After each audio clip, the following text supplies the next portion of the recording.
Hello, everybody. This is Reel to Reel Wake Up. And today's movie is The Day the Earth Stood Still, 1951. Not the new version, but 1951, the classic version. And then what we do is we comment on what we see from it as it relates to becoming more aware. I'll read the synopsis here, the literal version first, and then we'll go on with that. An extraterrestrial flying saucer is tracked streaking about the Earth until it gently lands on the President's Park ellipse in Washington, D.C. Klaatu, played by Michael Rennie, emerges announcing that he has come from outer space on a goodwill mission. Good luck. Upon opening a small, suspicious-looking device, he is wounded by a nervous soldier, and the device is destroyed. In response, Gort, a large humanoid robot, emerges from the ship and disintegrates all weapons present with a ray emanating from his head without harming the soldiers. Klaatu orders him to stop and explains that the ruined object was a viewing device, a gift for the president. Okay, that's interesting. Klaatu is taken to an army hospital where he is found to be physically human-like, but stuns the doctors with the quickness of his healing. Meanwhile, the military attempts to enter Klaatu's ship, but finds it impregnable. Gort stands by, mute and unmoving. Klaatu reveals to the president's secretary, Harley, played by Frank Conroy, that he bears a message so momentous and urgent that it can and must be revealed to all the world's leaders simultaneously.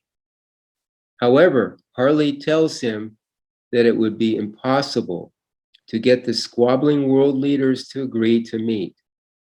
Klaatu wants to get to know the ordinary people. Harley forbids it and leaves Klaatu locked up under guard. Klaatu escapes and lodges at a boarding house, assuming the alias Mr. Carpenter. And that's why people, associate with Jesus coming back, the return of Jesus, is he was the carpenter. So there's links to the Christians seeing this as a savior kind of idea with the movie. Among the residents are Helen Benson. Patricia Neal plays Helen, a World War II widow, and her son, Bobby, played by Billy Gray. At breakfast the next morning, during alarming radio reports, Klaatu takes in the unknowing fellow boarders' suspicions and speculations about the purpose of the aliens' visit. While Helen and her boyfriend, Tom Stevens, played by Hugh Marlowe, he's been in a lot of alien movies, go on a day trip. Klaatu babysits Bobby. The boy takes Klaatu on a tour of the city, including a visit to his father's grave in Arlington National Cemetery, where Klaatu is dismayed to learn that most of those buried there were killed in wars. Although he should kind of know that since he knows what's going on with the world here, you would assume. The two visit the heavily guarded spaceship and the Lincoln Memorial. Klaatu, impressed by the Gettysburg Address inscription, queries scientist Professor Jacob Barnhart, played by Sam Jaffe, who lives in Washington, D.C. Bobby takes Klaatu to Barnhart's home, but the professor is absent. Klaatu enters and adds a key mathematical equation to an advanced problem on the professor's blackboard, and then leaves his contact information with the suspicious housekeeper. Later, the government's agents escort Klaatu to see Barnhart. Klaatu introduces himself and warns the professor that the people of the other planets have become concerned for their own safety after human beings developed atomic power. Klaatu declares that if his message goes unheeded, planet Earth, quote, planet Earth will be eliminated. Barnhart agrees to arrange a meeting of scientists at Klaatu's ship and suggests that Klaatu give a demonstration of his power. Klaatu returns to his spaceship the next evening to implement the idea, unaware that Bobby has followed him. Bobby tells the unbelieving Helen and Tom what has transpired, but not until Tom finds a diamond in the floor of Klaatu's room do they begin to accept his story. When Tom takes the diamond for appraisal, the jeweler informs him it is unlike any on Earth. Klaatu finds Helen at her workplace. She leads him to an unoccupied elevator which mysteriously stops at noon, trapping them together. Klaatu admits he is responsible, tells Helen his true identity, and asks for her help. A montage of sequence shows that Klaatu has neutralized all electric power everywhere around the world or planet, except in situations that would compromise human safety, such as hospitals and airplanes. After the 30-minute blackout ends, the manhunt for Klaatu intensifies, and Tom informs authorities of his suspicions. Helen is very upset by Tom's behavior or betrayal of Klaatu and breaks off their relationship. Helen and Klaatu take a taxi to Barnhart's home. En route, Klaatu instructs Helen that should anything happen to him, she must tell Gort, Klaatu Barada Nikto. When they are spotted, Klaatu is shot by military personnel. Helen heads to the spaceship. Gort awakens and kills 2 guards before Helen can relay Klaatu's message. Gort gently deposits her in the spaceship, then goes to fetch Klaatu's corpse. Gort then revives Klaatu while the amazed Helen watches on. Klaatu explains that his revival is only temporary, even with their advanced technology. They cannot truly overcome death. Klaatu steps out of the spaceship and addresses the assembled scientists. This is his big line. These are his big lines here, explaining that humanity's penchant for violence and first steps into space have caused concern among other inhabitants of the universe who have created and empowered a race of robot enforcers, including Gort, to deter such aggression.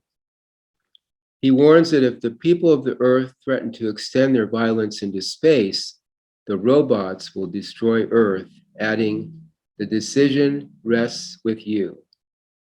He enters the spaceship and departs.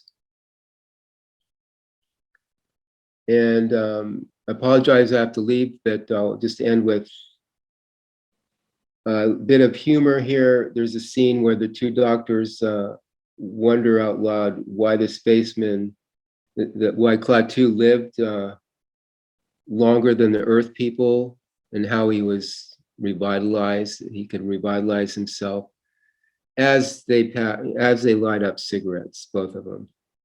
And they wonder why these other people live longer. So I thought that was a touch of humor in the film.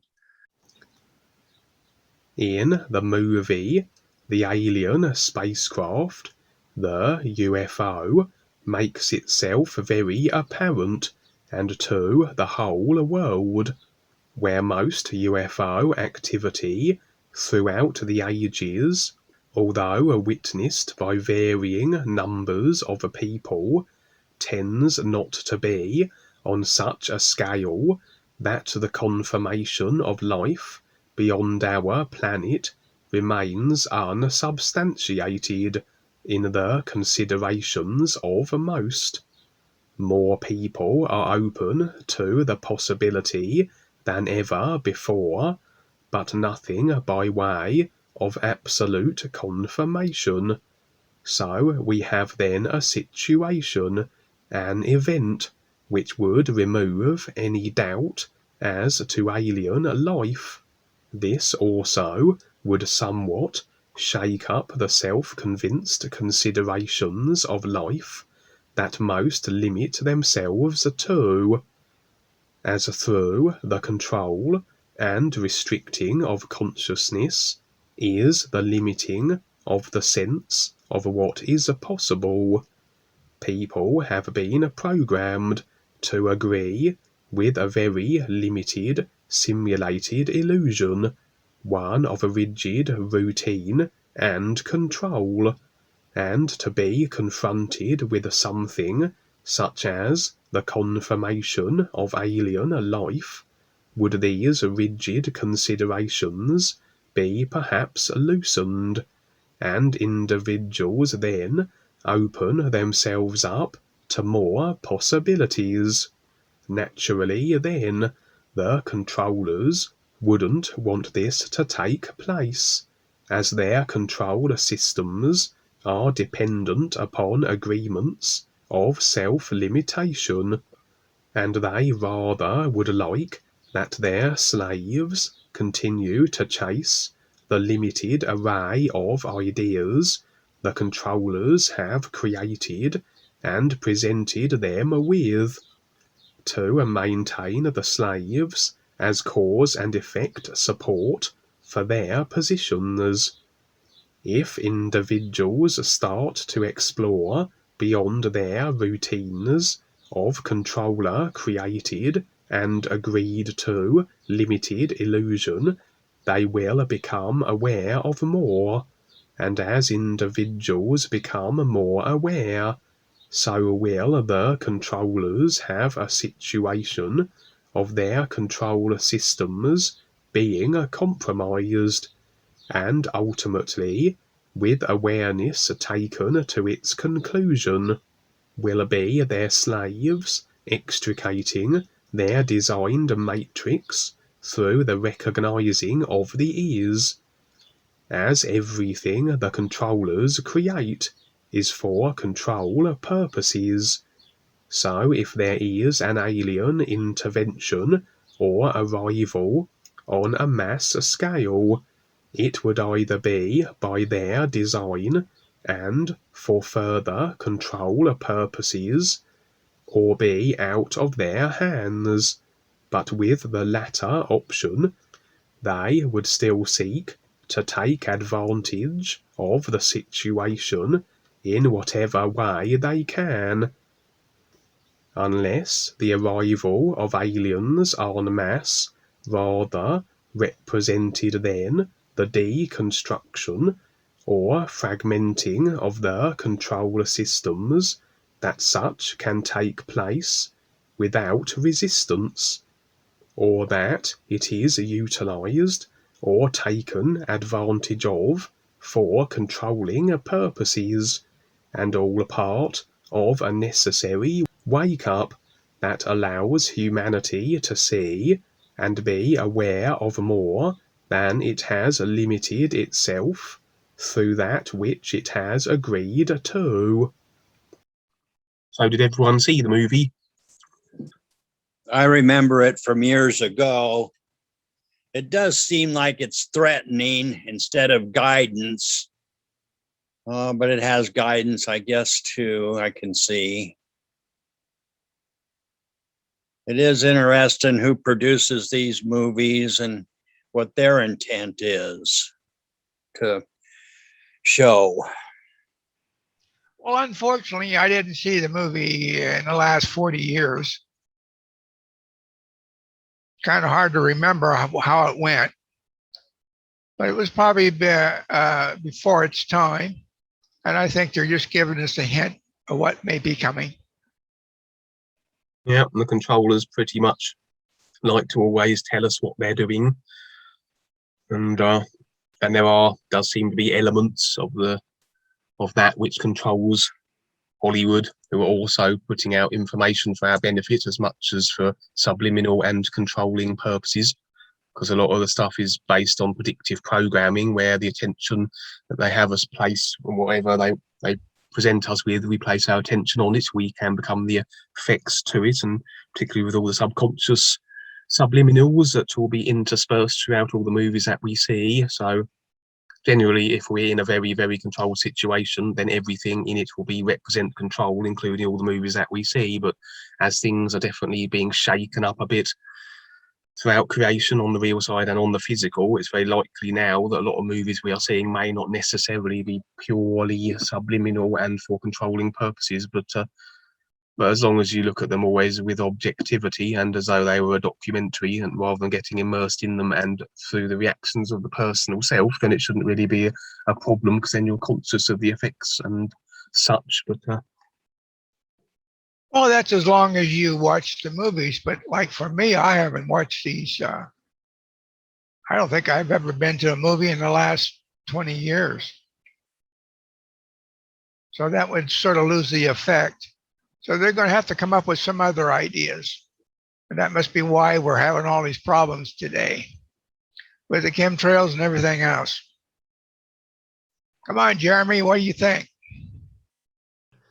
Well, I was only able to watch bits and pieces of the movie because the program that it was available on wasn't allowing me to stream it for whatever reason. But I thought it was interesting when he first came. He didn't really do much. He kind of just walked off the ship, and then they're all scared and they're shaking in their boots. They don't know who this guy is or what the heck was going on. I had my own view about that. It's kind of like, you know, you can kind of compare it to the new presentation. It's this thing, it looks kind of funny to people. And I mean, the way it's usually greeted with is some kind of defense or hostility type of reaction.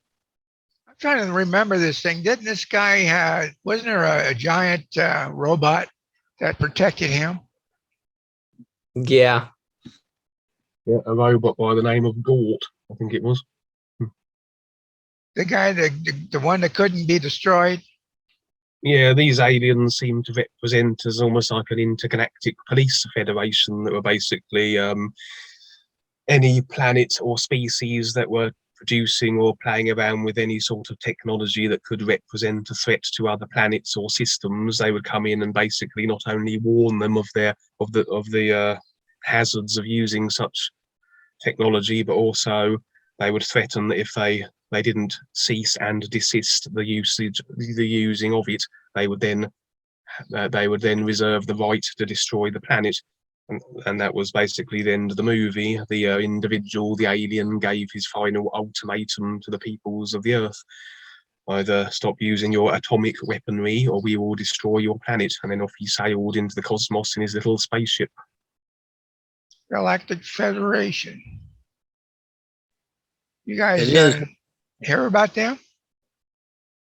I've heard about the Galactic Federation, but I've never actually done research into what they claim to be, because these authorities and like Kevin was just saying about this federation in the movie that kind of reserved the right to destroy planets for whatever they were doing, these self-appointed type of authority figures. Yeah, that's a reptilian side. Maybe they're showing us that side. They're not really showing the reptilians. And that's why I drew a different conclusion at the end of this experience. When I wrote about this, what I thought this movie was actually representing, it wasn't as it seemed to be, where somebody was here to be the saviour of the planet and assist humanity. I actually thought it represented part of the control system, in fact, but I sort of wrote, I'll come to that eventually. Well, that's a good conclusion. If they wanted to do something for mankind, they just would have annihilated all the atomic garbage on Earth. If they had, well, you the know, technology. Sorry to break in, but do you remember under Eisenhower, he was supposed to have met with the ECTs, and they asked us to get rid of our nuclear bombs. Or they would give us advanced technology, and they turned them down. They never explained why they turned it down. Probably because of fear. Well, They yeah. like the power. Seems like everybody in the government operates under fear. To me, that's just a damn excuse. They love the power to control and threaten and do what they say. Well, yeah. Also, if you have somebody else that's got a higher IQ than you, they're going to worry about losing their power. You're right. I wish we could get Star Traveler on, Elena Kaputik. She'd been through all of this. It's too bad. I tried to get a hold of her, but she's hard to get. We did see in the movie how the arrival of the UFO and its alien occupant did seem to present as a beneficial situation for humanity. But also, in the movie, the controlling systems of Earth were very much still locked in place.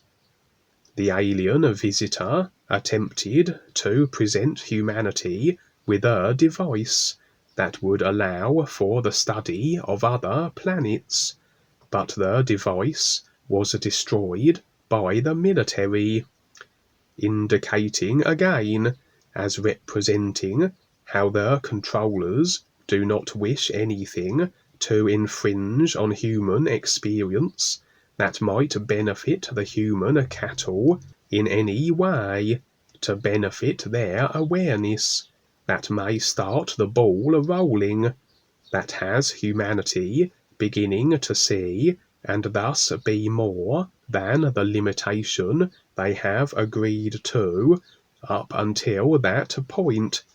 Although, why would an alien march towards the human military brandishing a device that very easily could be construed as a weapon? For it looked very much like you might imagine an alien weapon to appear. Surely more sense would it have made for the alien to first reveal his intentions, then present the device that was for the purposes of the study of other worlds, and probably then wouldn't have been shot at and had the device destroyed, as the alien ought to have realized the aggressive attitudes of the military, and how they were alert for any indication of a threat, although the repercussions, the effects of the military and their abrasive actions did present the experience where they could potentially be the recipient of situations equaling and mirroring the nature of their own. The robot could have destroyed them, but instead destroyed their technology, their tanks and guns, etc. So, at this stage in the movie, the alien and his robot were at liberty to respond with the effects that through free will the soldiers had created for themselves, but rather than respond with administering death of their own, seems they rather sidestepped being embroiled in the karma of the soldiers, as they would have should they have reciprocated the soldiers' choice of action to bestow harm or death upon them. Well, this sort of reminds me of they're showing videos now of them shooting rockets, and this UFO comes up to it and it shoots the rocket down, and they got that on video. So you're right about what you just said. They just didn't have. I don't think they just started out in their probably their psychological mess that they're in, kind of fine tune it as we got more into this. It makes you wonder how the governments of the world would react if they do appear right now on Earth. Probably take it as a threat if they didn't have previous communication about their intent. They'd probably just send up their lasers or whatever they've got, or all of it, to get rid of them. But they do pose a threat to their power. Well, it would really depend on how much control the dark forces have on the planet at the time the aliens made their arrival known. I mean, that would depend on then how they would react and deal with it. If the control system was very much in place, and this was a beneficial alien arrival, and therefore threatened their control systems, then they would react very aggressively. But obviously, then, if an alien arrival took place and it was beneficial and the reaction wasn't aggressive, or they didn't start blasting them out of the sky with lasers and their technology, then it would suggest that then it would very much indicate that the control system is either lessened or being reduced or dismantled. So from the reaction, you could pretty much gauge whether the control system, or the extent to which the control system is still in place, I would say. Hi, I wanted to make a comment real quick at the discussion you guys having about the control system and being how tight it is, and that these places, not necessarily Earth, but just planets, might not react necessarily kindly to foreign whatever coming in through their atmosphere or making themselves known. It might not always be friendly, but it depends on the control. And that without getting too much into the real side for this reel to reel, I just wanted to make a comment about a real side experience I had where I was shown that there have been attempts to bring through technology to not only the Earth, but to other planets, other civilizations and whatever. But a lot of them react with hostility. They shoot them down out of the sky and whatever. So it's about the control, whether they actually want the people to be aware of it or to actually just kind of keep them dumbed down. Well, isn't it nice to have dumbed down slaves? Isn't that what you want? You're going to control people?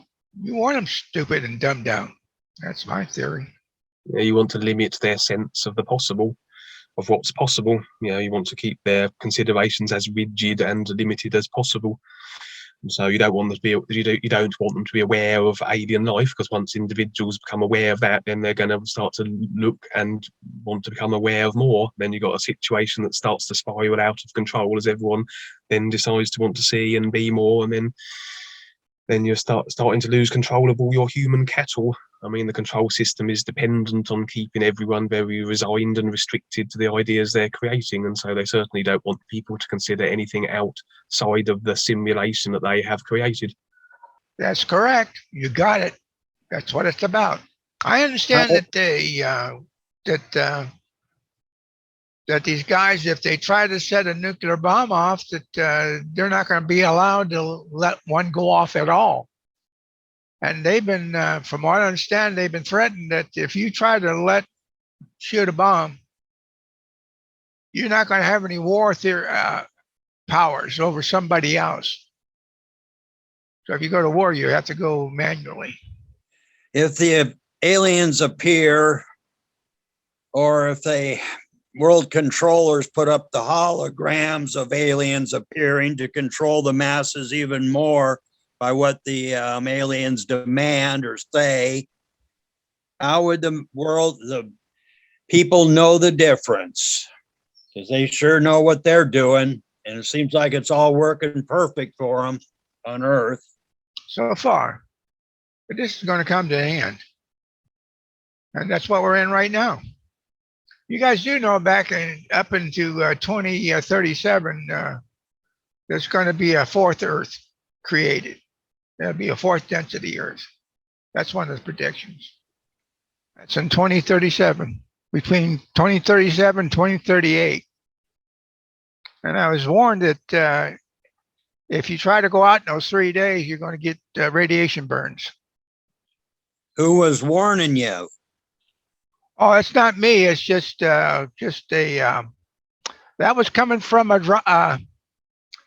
Adronis, some ET that's been I can't remember the name of the guy that does that stuff.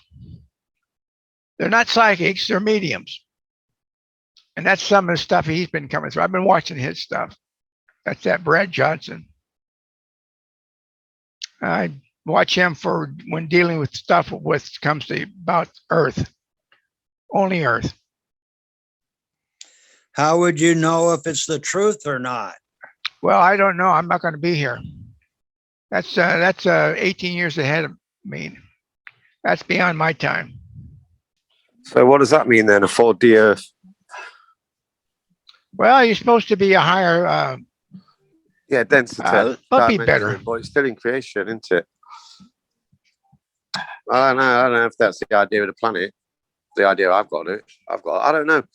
It just the date seems a bit. I don't know. Because on the controller's clock, by 2024, 2025, they're looking to have all biological life on planet robotized. Yeah. Then you got the singularity, and that's been brought forward. When I first heard about that, it was 2045, and in 2016, 6 years, it's gone up. It's moved down to like 2030, 2028.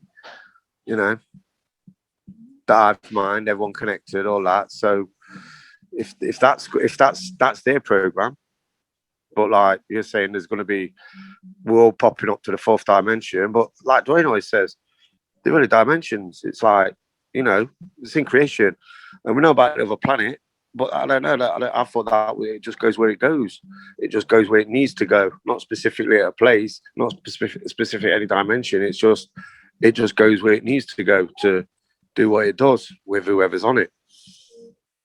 That's the idea I've got of it.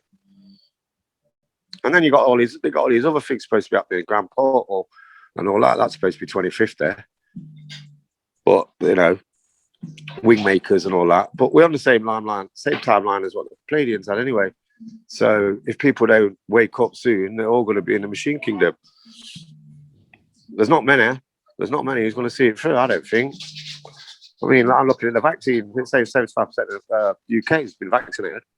You know, so, and it's the same in the US probably. I don't know about Europe. I think there's a bit of resistance in Europe, France and Germany. I'm not so sure, but it looks like they're going to get what they want. And it also looks like they're going to get the depop, the massive depop, because Deagle says, Deagle.com, which is a military website, that says 2025 population of the UK is going to be 10 million.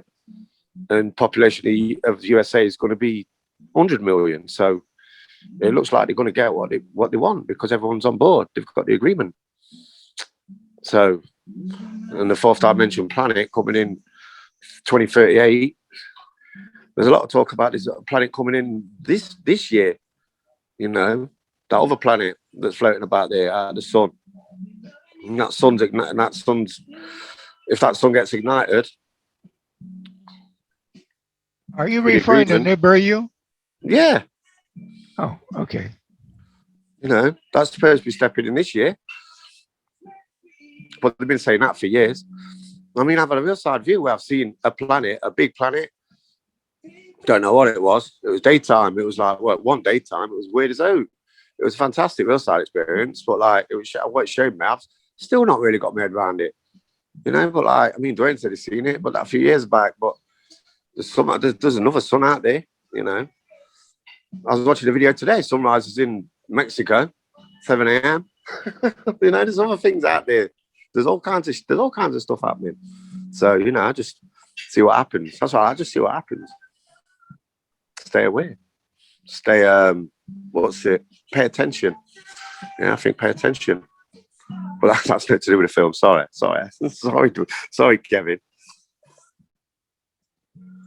It's also interesting that if the aliens were trying to be a benefit to mankind, they'd reveal what's going on with the vaccines and things, and none of them seem to be doing that to the masses. They have the technology to take over whatever all this tech is, or TVs and things like that.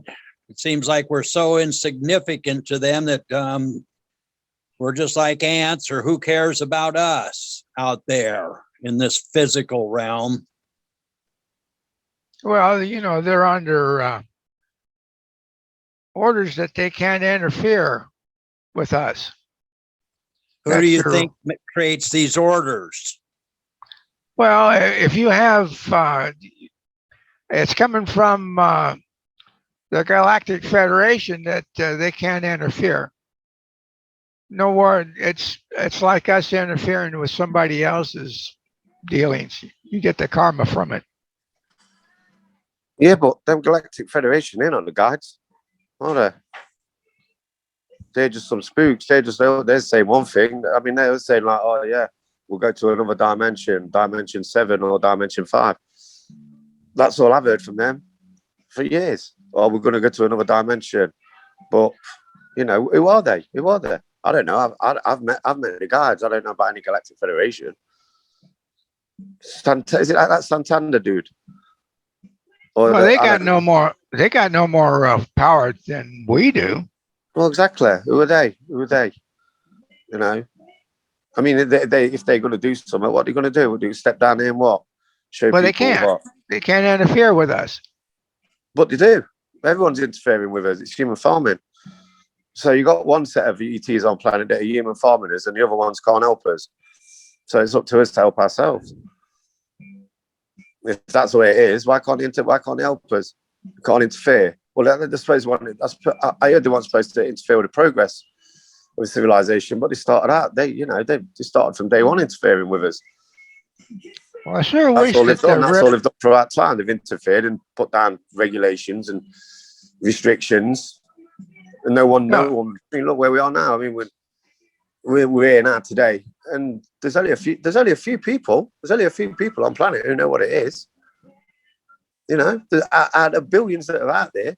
So you know, the planet needs to wake up. The people, everyone, and I don't think they're going to do it with this. With the Galactic Federation or whatever, because they've been about for years, just like these channelers, Barbara Marciniak and all them. They've been around for as long as YouTube. They're out there, but they're not doing anything. They're saying this and they're saying that, and they're not doing anything. There's nothing happening. Nothing that people can see. You know, Dwayne's doing something. Dwayne's brought this. Dwayne's brought the new presentation. Is give everybody the education and the insight of what it is. You know, I think we've got to do it for ourselves. You've got to do it for yourself. You can't rely on other people. Self-sufficiency, isn't it? And we're out there, aren't we? I mean, we're all out there doing this bit, whatever we can. But it's the agreement. It's all about agreement. If there's too much agreement on one side, trying to get agreement for this, it's like, yeah. So I don't know. Right about that. I don't know if they come down. I don't know if they get blasted. I think the people would mostly probably be scared. I think a lot of people would just be like, I don't know. There's a lot of religious people in there, and to them, they consider them demons. You know, or the demons. ETs are demons. So, what kind of reaction would they get? That's probably why they stayed away. I'm like, yeah, they don't want to destroy the planet, but at the same time, they are destroying the planet because I've seen that video where that flying saucer dismantles that missile. I've seen a few of them, but like they're still destroying the planet. They're here. They're the ones in charge, and it's been destroyed. So it's kind of like, you know, it's a contradiction in it in terms. They're saying you can't do this, we can't do that, we can't interfere. But that's all they've done is interfere with all of life, and they're still doing it. They want total control now through these vaccines. Total control and Depop brings it into the machine kingdom. So that's why we're here. That's why we're doing this. Try and wake people up, but hard. Has anybody out there seen a UFO? Yeah, I've seen hundreds. Well, not yeah. I wouldn't say hundreds, but I've seen a lot. Yeah, me too. I've been More on than one. once. I've been on one in a real side experience, or one or two. Yeah, I've been on one, and I've been on my own one. It was like an orb bubble. Yeah, and that was fantastic. I've experienced them since I was a teenager. And I'm 40, nearly 50 next year. But yeah, I've seen them. It's plenty. Yeah, I saw my first. I had one actually. It was just after a Galaxy chat when we first started. It was fantastic. I've seen anything like it. And I still can't get my head around it because it was kind of in slow motion. It went straight past my window. And, you know, there's no such thing as a coincidence. So it was just, you know, yeah, it's all very real. It's all of it. It's crazy. But like people, I think if you're more open to it, you're going to get it. And if you want to get it, you know, you'll get it. And if you sing the new sound and you know,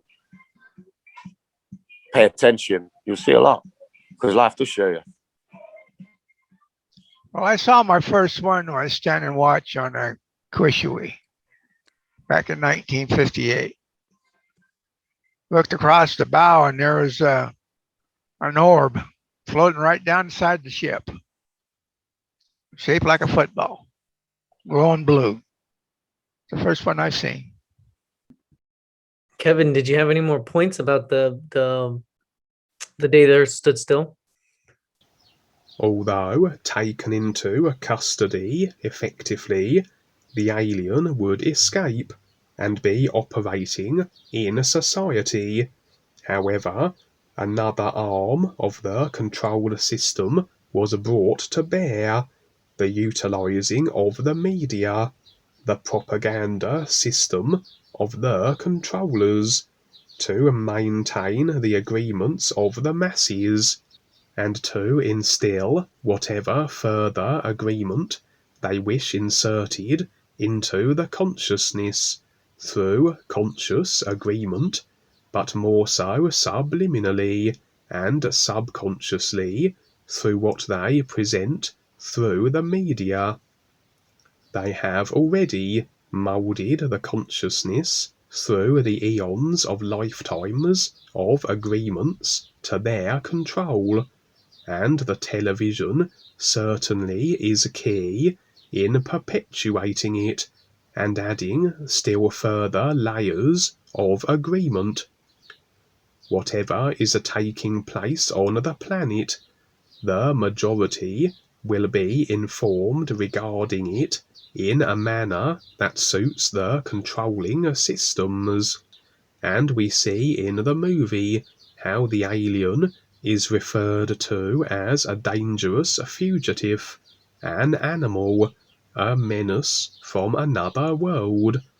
Evidently, at this point, it would seem that the alien still represents a benefit for humanity, a wake-up and a shaking up of the rigidity of agreed-to controller-created limitation. Hence the controller's requirement to bring the media propaganda programming to bear, and instill in everyone the consideration that the alien is a danger and a threat to humanity. So should the alien indeed be here as a benefit, agreement to him and what he represents will be reduced, as the masses, through what they are told through the media, will consider the alien hostile, and really then the masses are agreeing to their continued limitation of position by not extending decision and agreement to that which might improve their earthly situation. The reaction induced through the media is one of fear, and it is through the cultivation of fear that the controllers can better mould human experience, as generally the fear the controllers cause results in greater agreement from the fear-racked masses to the control systems, as the slaves look to their governments to alleviate and produce solutions for situations that generally the controllers have covertly created.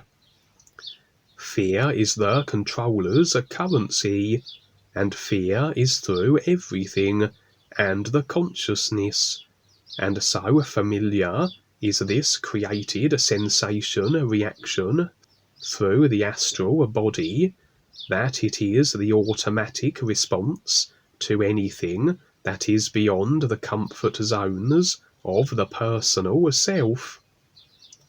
And fear, like any created and clung to idea through the vehicles of the personal self, will keep you the effects of and in creation, and the controllers certainly know this, and will constantly be seeking to elicit emotional reaction to that which they create, fear, anger, outrage, etc. For these reactions to the situations are agreements to the ideas the controllers have created, in addition to the attention the masses place on the situations, and rather than enhance and charge the agreements more so through the emotions created. In the movie, there does seem a little difficulty in gathering all the world leaders together to hear what the alien has to say.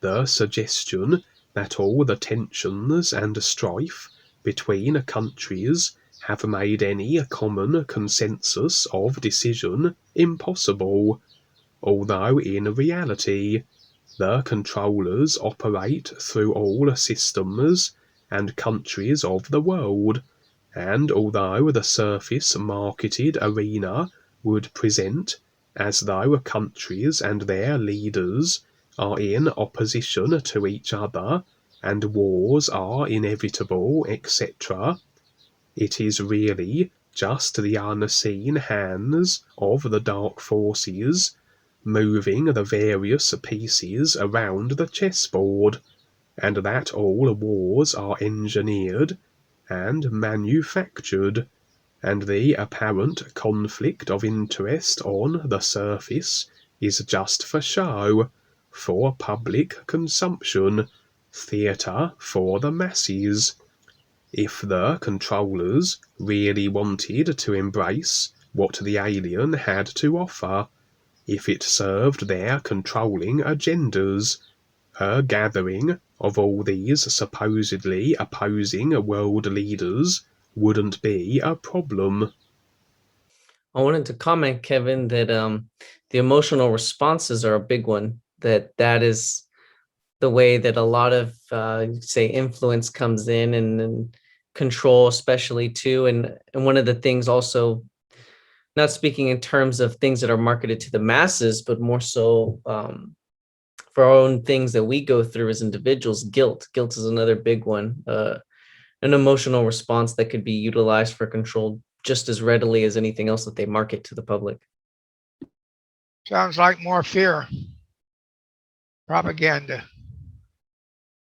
Yeah, there was threats. If it didn't change the way it is, they would destroy the planet. Yeah, we're talking about the reptilians again. That's what they do. They destroy everything that they come in contact with. Yeah, it's just like if the aliens say something, tell everybody what to do. If we don't agree, they destroy us in the physical. From what I understand, the reptilians have destroyed every planet they've ever conquered. We're the last ones. There could be zillions. I was thinking about this this Montauk project they were working on. I reading a story about Sal Bielik, his brother, was working with a reptilian and a gray, and they said that one day that they started complaining to the gray because he stunk. And see, the grays, they don't go to the bathroom like we do. I guess they sweat through their skins, and they finally got tired of it, and they both grabbed the gray and put him in the shower and scrubbed him up. And another part of the story was that they were cleaning the sinks out. They got plugged, and they were using Drano, and the reptilian come in and saw what they were doing and smelt the Drano. And he said, next thing you know, he grabbed that box and he downed it. And he said he just loved it. He said the next day he come to work, and he says there was all these empty boxes on the floor. They had one happy reptilian. Can you imagine trying to fight somebody like that? Yes, I've met one of the reptilians on the real side that was very big, very armored, just amazing appearance of strength, and looked like it had the ability to really do some damage. All right. Well, I understand they're fast, strong. I'm trying Yes, to think of the that's guys. why they've been the conquering race, or the out of this area of the physical anyway. They still claim this to be their planet, is what I see, that they came here first and did the things that they've done to have us human slaves the way we are right at the present. Yeah, they claim they've been here for 65 million years. And they engineered us with the help of the Greys. So we're supposed to have the genetics of, I believe they say 22 different ETs. That's what our genetics are made out of. We used to have 12 strands to our DNA. Now we have 2. Yeah, all part of how the creativity, I guess, of the beings that exist in this physical. Yeah, well, as I understand it, it was the reptilians that originally created the human race, as you said. A lot of people think we were a species already in existence that were genetically modified and dumbed down, but according to Dwayne and the real guides, the planet originally as it was only harboured animal life, and the most intelligent species on the planet was a type of a primate or monkey, and this was what the reptilians converted into their slave species by infusing their genetics and various other alien species genetics with these monkeys, and so actually enhanced them. And then since literally since day one of the creation of the human race, has the reptilians had control of it. And then they proceeded to apparently bring in a lot of unconscious and extremely unaware entities from the lower astral, and that's what they inserted into they put into the original human slave beings, the original human vehicles that they recreated through their genetic manipulations. And they originally, because I think they originally, as I understand it, they wanted to, they were in a 1,000-year war with the Syrians, and they had completely depleted their food supplies, and so they were gallivanting across creation to find alternative sources of food and protein, and they were getting, well, as one part of their agenda, they found this planet, and they had all the humans recreated as their slave species to also farm the land and create them with produce, and they pretty much, and then they sent it back to their planet, the Orion system, where they hail from. And I think they also came here because they required gold as well, because apparently there was due to the war they'd had with the Syrians, it had depleted their atmosphere and for some reason gold is able to replenish it or repair it, and so that's why a lot of the planet Earth is a great desert, because it's been excavated for this gold. And like one of the examples was the Euphrates Valley. And then ever since that, they've more or less kept control of the human species. So the human species was always a slave species from day one, really. Nothing has really ever changed. Their technology should have been able to transform material into gold without having to have it already created to have to gather. Because all it is a certain vibration, like Tesla was talking about, the frequency and the vibration and the energy. So all you have to do is speed up the vibration to the vibration of gold, like Jesus was doing with his little, whatever you want to call it, axe of power, turning water into wine. And so the story goes. So apparently they're not that smart. Well, they were apparently their primary objectives. Number one, they wanted food supplies. Number two, they required gold, and for whatever reason, they were unable to manufacture this gold for themselves. Perhaps for some reason, the specific gold in this perhaps part of creation or the creation of universes of a different type than they have in their area, perhaps, or represents, as you say, Tim, a different vibration that for whatever reason they were able to reproduce. They were unable to reproduce themselves. Yeah, it doesn't really make sense, because even the humans can produce gold, even though it's more costly than it's worth to do it. with their atomic stuff. They've made gold out of the base metals here on Earth. Well, you can do that with cobalt. Cobalt decays down to nickel. I don't know about gold, but we make diamonds, but I never heard of gold being manufactured. Yeah, I mean, reptilians may not be the most technological species in the universe. Yes, they have a lot of technology, but as I understand it, they had to have the Pleiadians build their ships for them and their war fleet. So they are technological up to a point, but not the most technological species. But they do pretty much own all of creation. So despite their technological, perhaps, inadequacies in relation to other species, that hasn't really stopped them controlling the entire matrix and getting everyone to agree to a simulation of their devising. The alien himself did seem to represent a culture where they made more sense with life, based on their greater longevity, their health, and their ability to regenerate their bodies should they be damaged. Naturally, if the health of the body vehicles is much greater, we must assume they are not in polluted and poisoned environments, that the alien and his people support then a natural environment that in turn supports them, as it doesn't make sense to destroy that which you need to survive with while in simulated creation. Although with the planet Earth it is rather that agreements to the world-destroying, controlling systems that find us having to deal with a rapidly deteriorating world, and the systems we agree with are marketed as beneficial on the surface. Hence the agreements so easily ventured.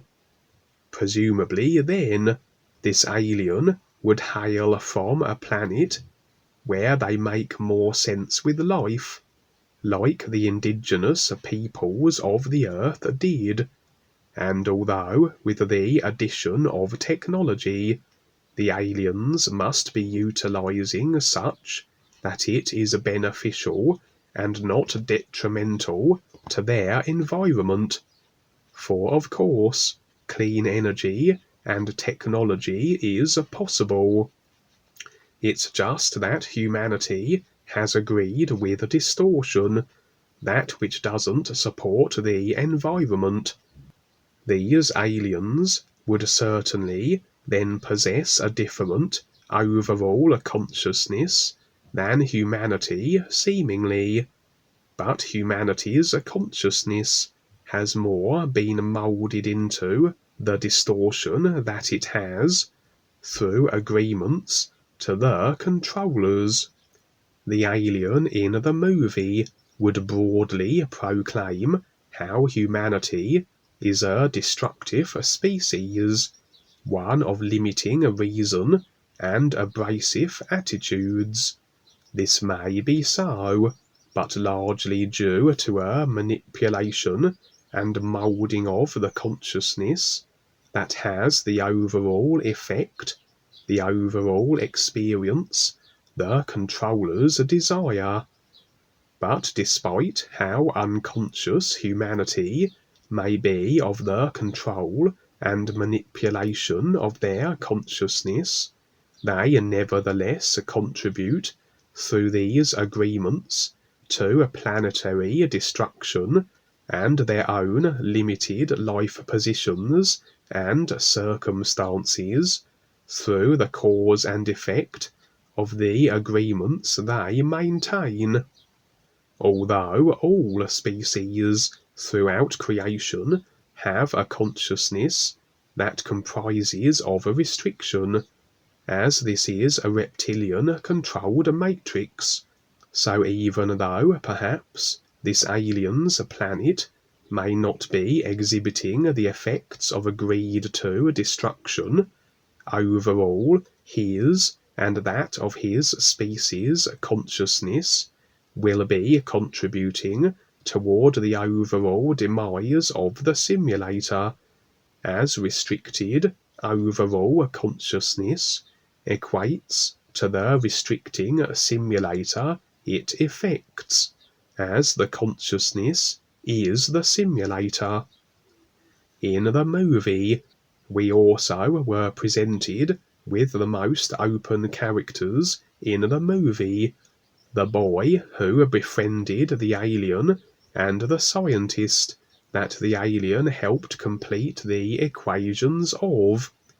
With the masses, although aware of the alien at this point, they still rather are resigning themselves to all of their other self-limiting considerations and agreements, including how the governments have their best interests, and we see that for them very little else transpires in their individual experiences.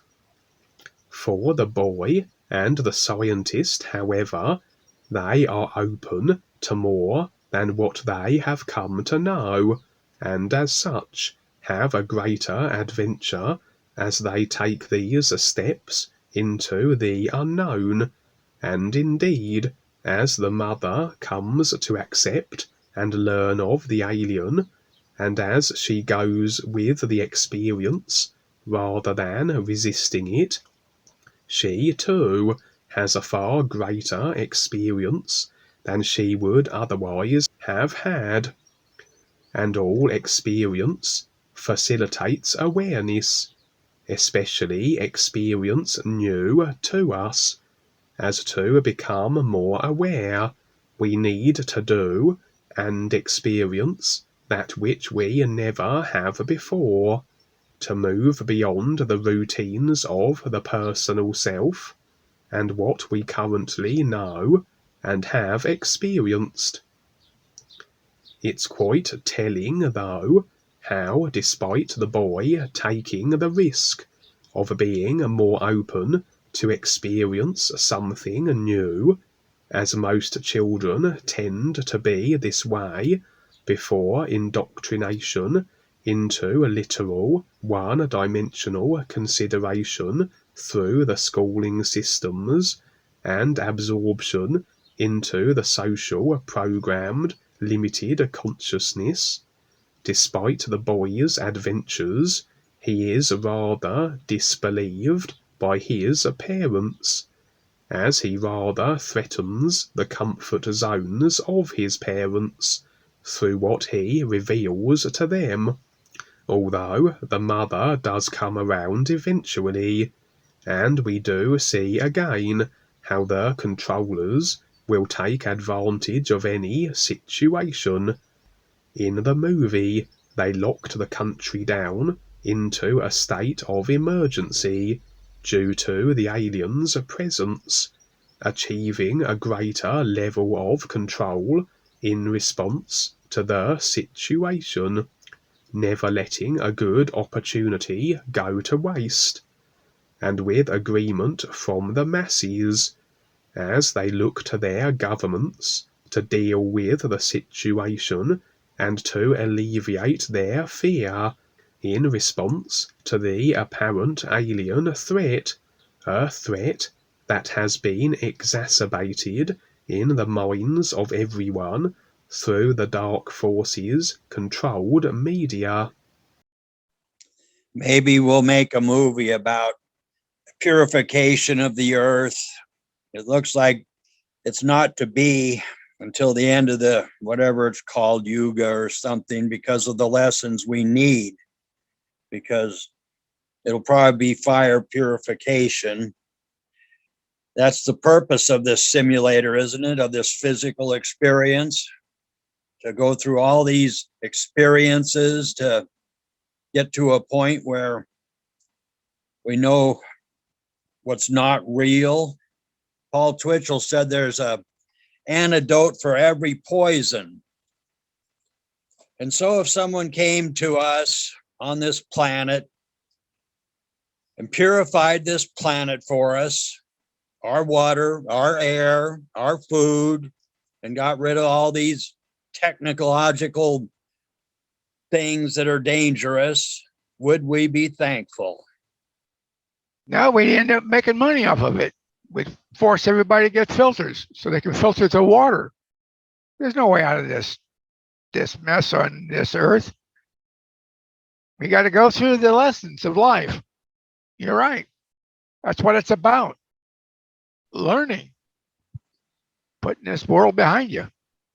Yeah, we've just entered this Iron Age from what Paul said. It started during the Egyptian times, and it's what he said was supposed to go 630,000 years or something before the end of this, whatever's going to take place between now, which is all the same, and then whether we the masses turn into robots for that length of this yuga, and then it all gets destroyed. So the simulator's gone. All there is blackness, or whatever you want to call it, until it starts all over again in this eternity. Well, I think he said that it's supposed to go that length of time, but he says it wouldn't go that length. But I don't know what was supposed to happen at the end. We go into the deep sleep for 5 million years. Is that what happens to the lower worlds? That's what he's referring to? Yeah, he says the same amount of time that we've been in the physical, that it'll be with it in the darkness for those that aren't aware or ready or made it out of this experience into the real universes. Equal times. It's all cycles. How this is. I'm about ready to cycle out, though. I'm tired of it. Yeah, who knows if you get reborn all of a sudden or not. Maybe Rebazar will give you a view of a new body and a purpose. Why we're here, it sounds like, and in this new presentation is to become more aware of it and to present it and be involved in the projects. That's why we're here right now, involved in this. But also too, it's always a choice. You know, you are the decider of your life every step of the way, and that's why Dwayne also says, you know, every step of the way you have to earn your way. Every inch of the way you have to earn your way, because it really comes down to that focus and that intent. Yeah, Jeremy, that's what I'm talking about. The intent to present and the intent to make these projects in the physical for the unaware to become aware of something new in their awareness. That's something that they got to do for themselves. How did you first get started? Someone show you a way? Something? You pick up a book, or there's something that triggered you, but you had this thing within you already. That's why I believe you can only reach a life story, of just this life.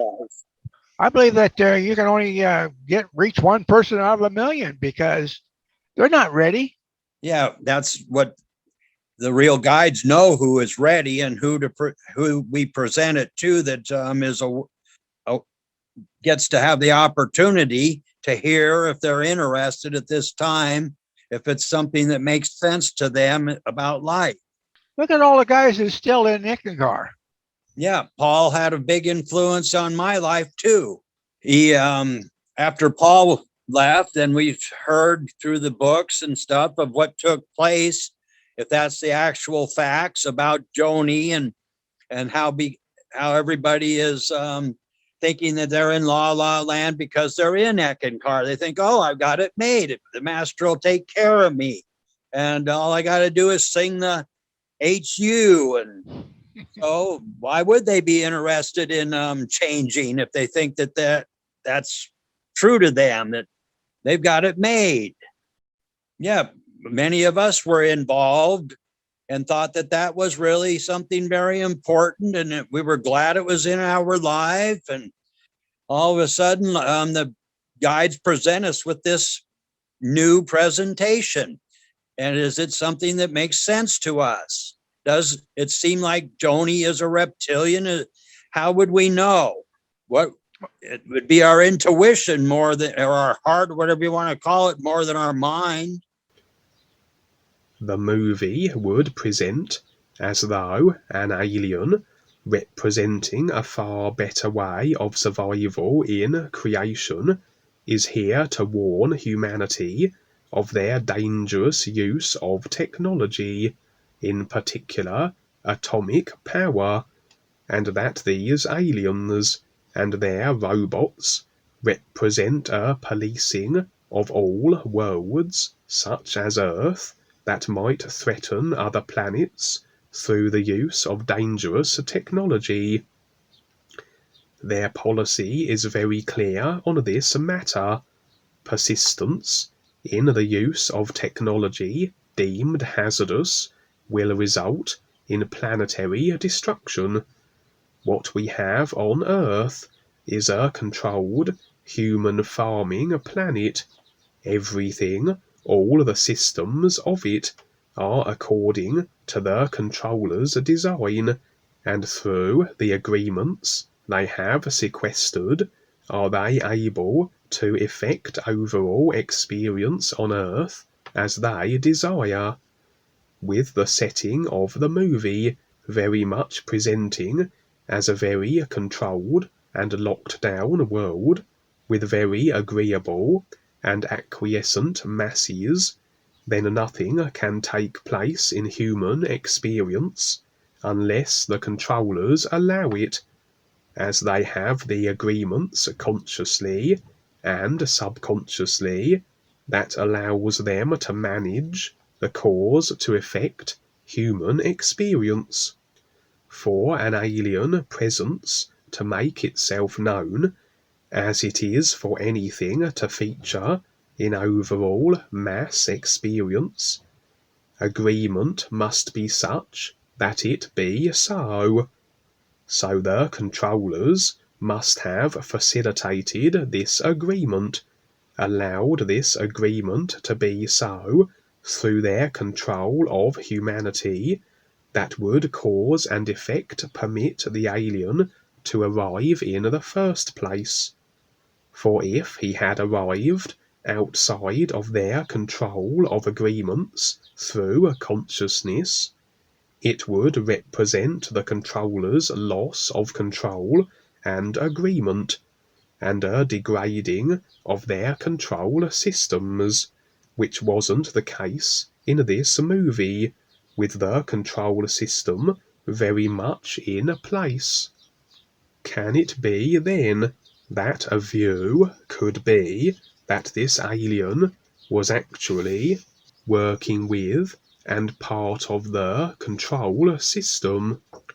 The surface level people, the military, would not be in the loop, be made privy to this scheme, as with the pyramid system of the tiers of control and information being very compartmentalized, the military and enforcers of the controllers would know very little, only what is necessary for them to carry out their agreed-to operations. So a view could be that this alien event was arranged by the controllers, for the use of atomic weaponry and hazardous technology is the decision and creation of the dark forces, and it is the agreement that has allowed this to be so through the unconscious masses. But the controllers who are instigating human affairs are those that control the whole of creation, and in fact their agenda now is to destroy the planet Earth, as they fear the wake-up of humanity, the increasing awareness that threatens their control structure. Again, they need agreement to destroy the planet, for an event that must feature in an entire species experience must have the agreement from all involved, and the best the controllers can do is a slow destruction of the planet through the marketing, consciously and subconsciously, of their destructive systems. What if they could set up a scenario where an alien would arrive, through the agreements with their programming of the masses that allowed this to take place, and the alien then threaten to destroy the planet if the use of atomic weapons are not abandoned. And as was quite clearly the case, there seemed to be agreement to this proposal, that this alien could do just this if the use of atomic weapons didn't cease. And this decided function of an alien that chooses to impose on other planets and their business so abrasively is more along the lines of dark force aggressive attitudes than those that are beneficial, but that are presented as though reasonable on the surface. For everyone has the free will to decide whatever they want, even if it makes no sense with life. But destruction and death is never justified, regardless of the ideas you apply to your deeds. I might imagine then, with the agreement secured, that this alien could carry out this planetary destruction due to the controllers of Earth persisting in their use of atomic weapons, and this then results in the planet being obliterated. But then, didn't the controllers want the Earth to be destroyed anyway? So maybe a case of one arm of the controllers seemingly on the surface at odds with the other, of this alien and the Earth control systems, much like the governments of the countries of the world that seem in opposition but are controlled by the same force, and that wars and situations can be the result that suit the overall controllers.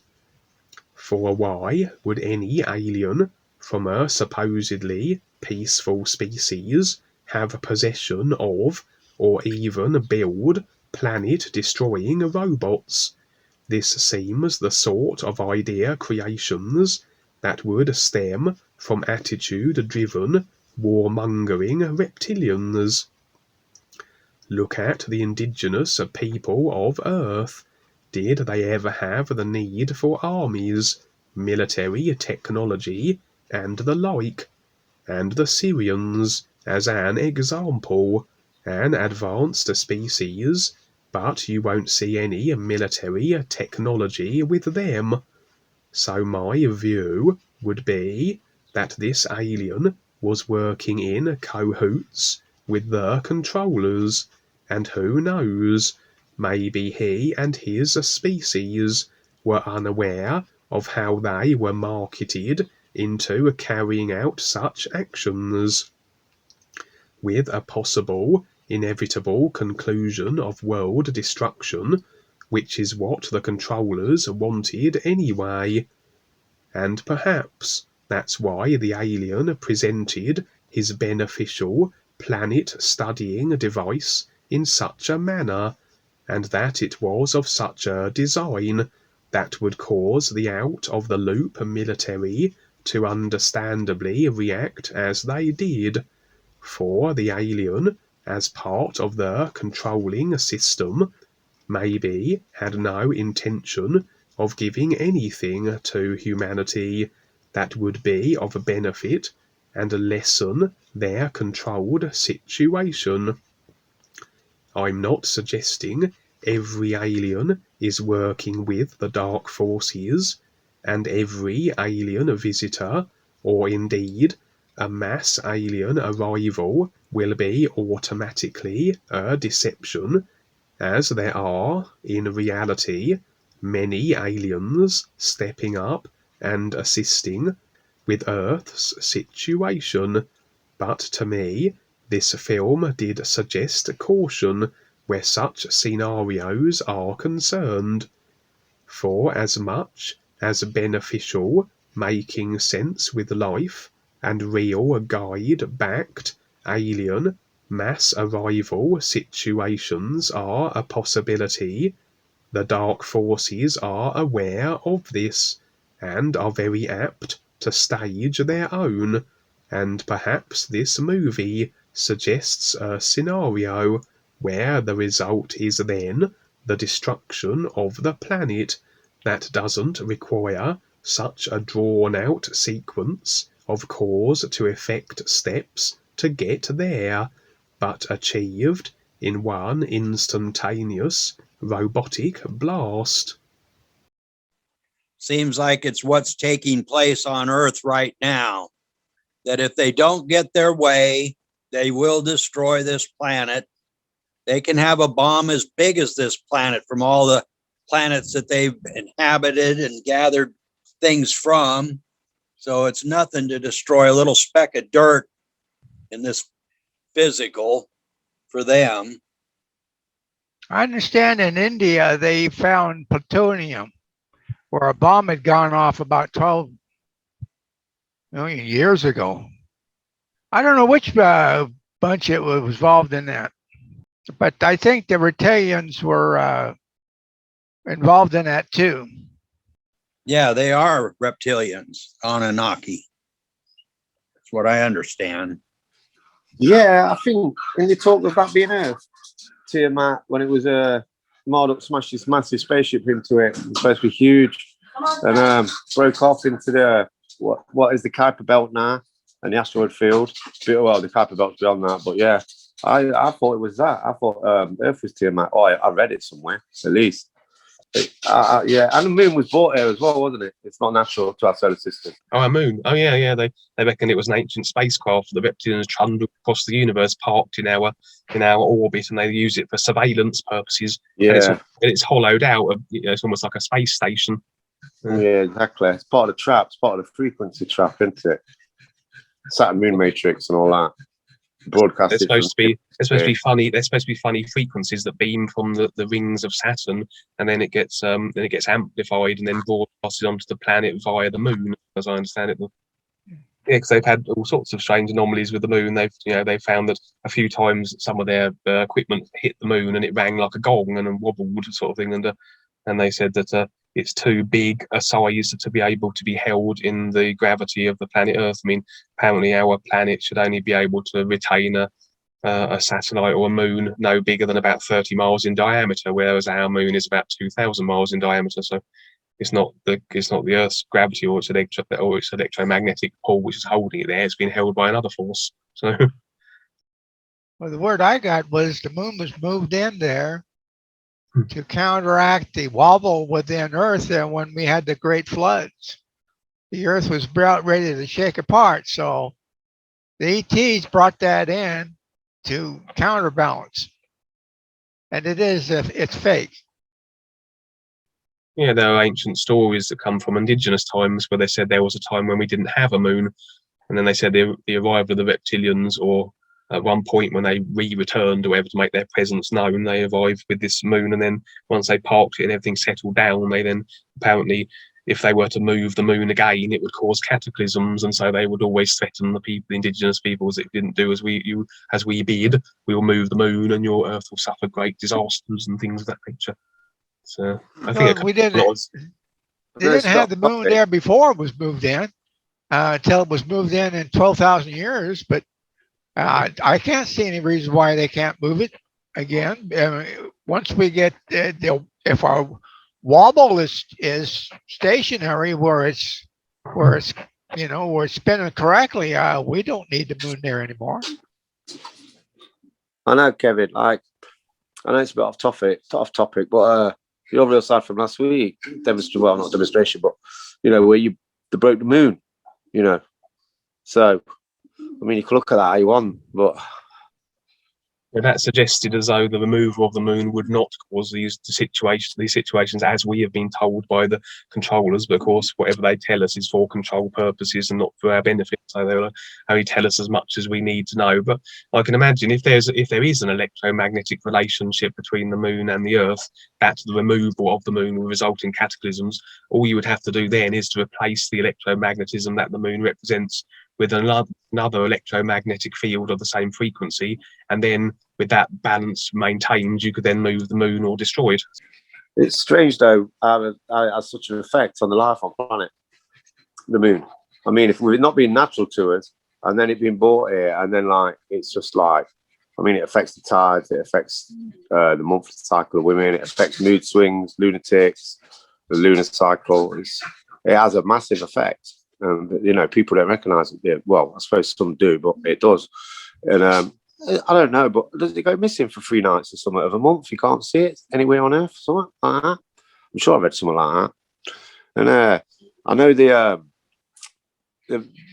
bad guys. It's like it's big with them, innit? It ties into a lot. If you look at the phonics and stuff, if you look at the etymology of stuff, the moon, the egg, you know, the sin and all that silliness, you know, they're big with that. That's their ideas. You know what I mean? So yeah, but you broke it. So that to me, that showed me that you broke the moon with the new presentation, yeah, and then you got the planet behind it. I don't know, kind of fantastic. I thought it was amazing when he said that. You know, that real side experience. But yeah, the other week, yeah, I thought, yeah, that's like it's somewhat good in it. You know, instead of all of the crap we got down here and have to put up with, that's somewhat good. So it's like if you look at it like that, you know, or is it? I mean, Wayne says it's like, is it? Or are we having an effect? You know, are we having an effect? What we're doing, is it having an effect? And like that's, you know, that's what it showed me. Sorry about the noise. It's all the dogs breathing dead off. I got dogs barking behind me as well. Yeah, you can probably hear it. Red on, and all short-nosed pugs breathing mad. We got staffies squabbling with each other here.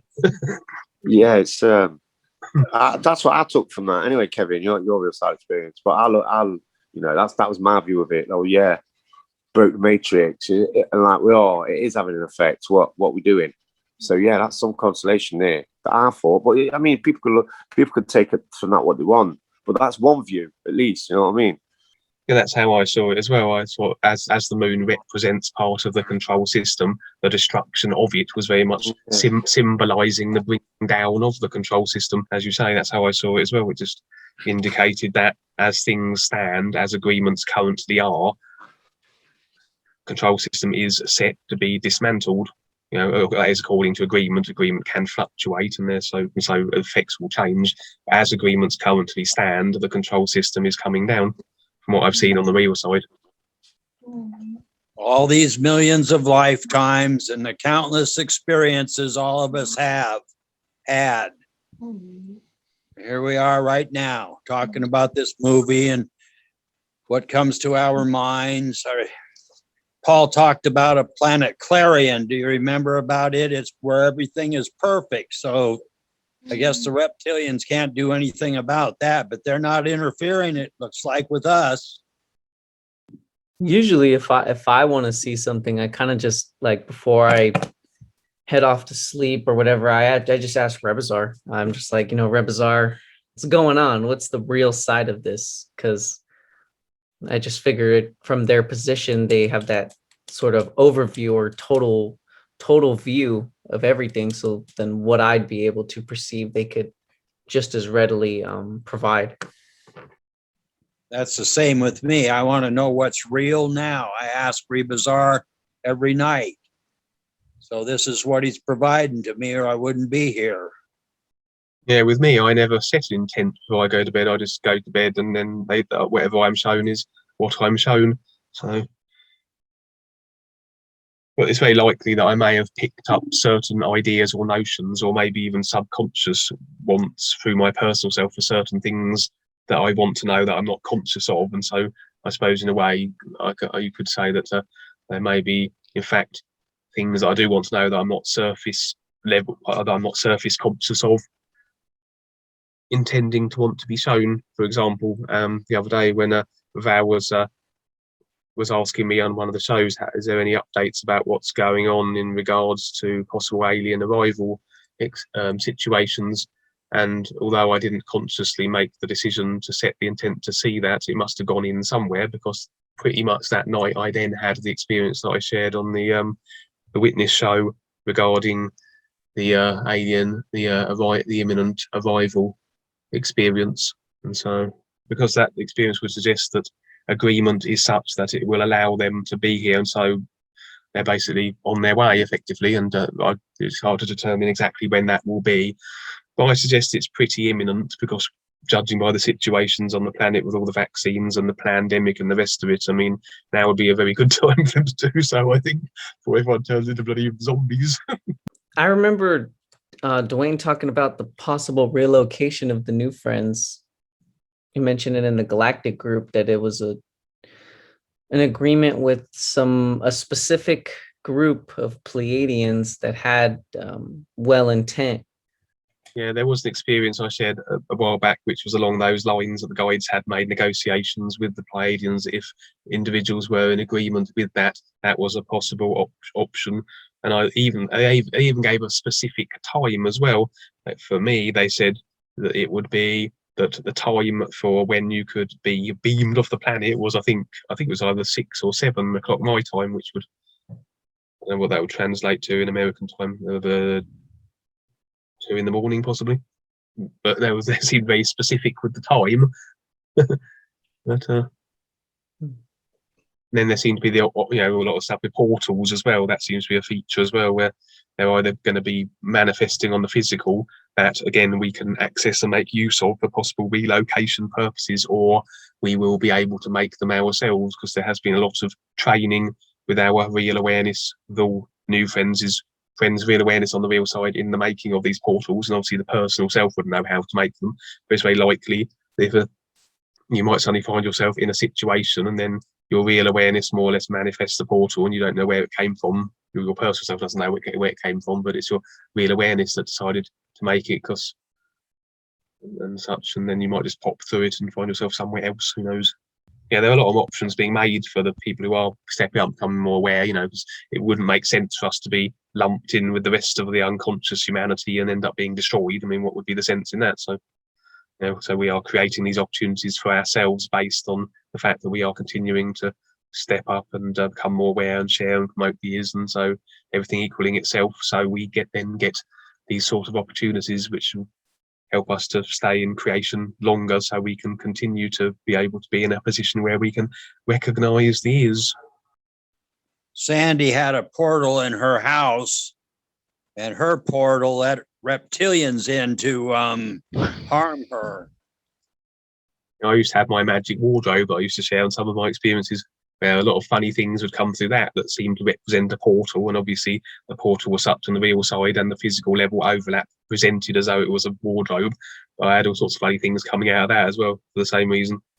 These would be sort of portals that would be overseen and organised and by the real guides. So theoretically, then they will not represent reptilians or anything of a dodgy or untoward or ill-intended nature. I understand in 2028 we're going to be able to commercially time travel. I won't see it, but it'd be nice to see that. Some claim to already be time traveling. Oh, they've been time traveling since 1968.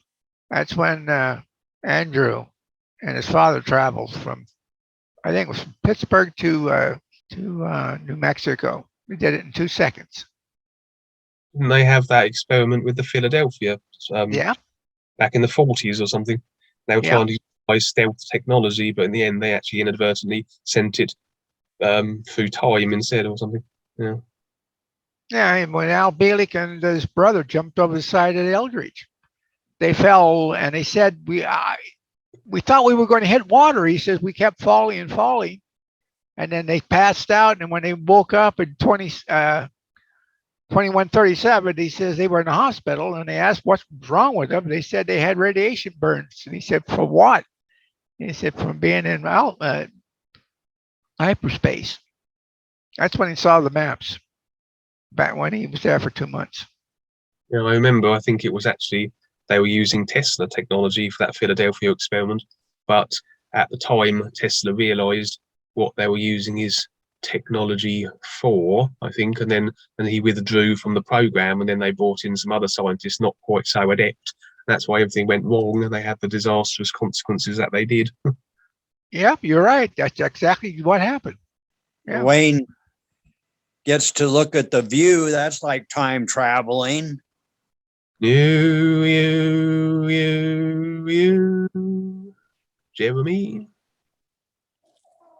No, you.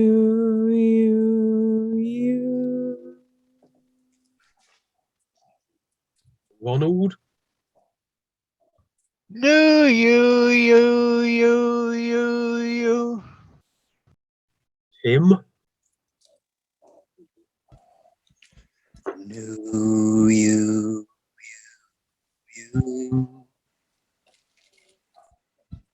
And Pearc? No,